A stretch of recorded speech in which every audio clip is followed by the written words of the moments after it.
jesigu anga himgan jerigo timoranga wargaranga ama hingu gubigangu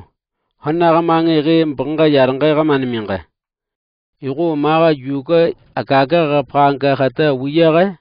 yadanga bera sugay magaranga wa arukoy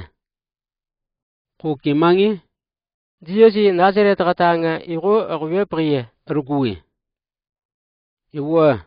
ama hingu gubigagu taga yangnanga Jisaji David wa ime ruki si nyinga wa gunana arukoy irgange wibiyi ama gangi hingwe ga babiye kwa si manga matra pana arukuwi ku yar kwanga igu manga yangnanga David wa ime ruki si nyinga wa gunana arukoy ingangi Jesus go minga kinga namar gada amaga kwa ruma ampiye arukoy amaga hingwa bisray go igutanga gari ge pranga nyana ikima kumaga kinkiye arukoy irwanga igu kimangi nagai ruki ngai ngwa na mangingiye arukoy irwanga Jesus go kimangi taga himi angwa kantingkenya taga kujuga hege angwa kimakriye arukoy ingi maganangi igu hingwi angwa agangre ingangi igu ngori hanjuwe igu ga yoga hagaga amamora Jesus go khanage wiyendra ukoy koka baga hingwi inga gumbuyi ko yagna ngori hanjuwe igu yoga hagaga amamakuwi ingangi Jesus go angi mran Jericho iu yabin kisa ware jenna inkisanga waranga awingre iringe maran ko apmaminge iroya yore sekiyasi ire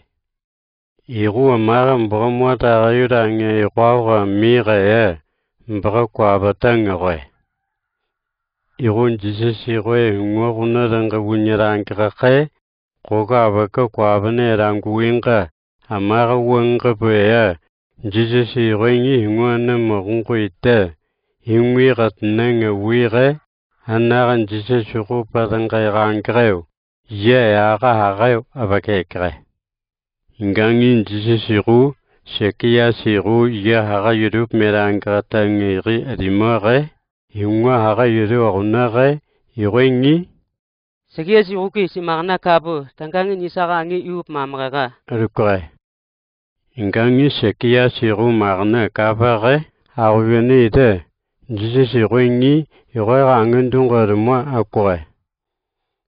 amare ngwi ngumbuyi ko erne Jesus irenga kasui tinga arkuwi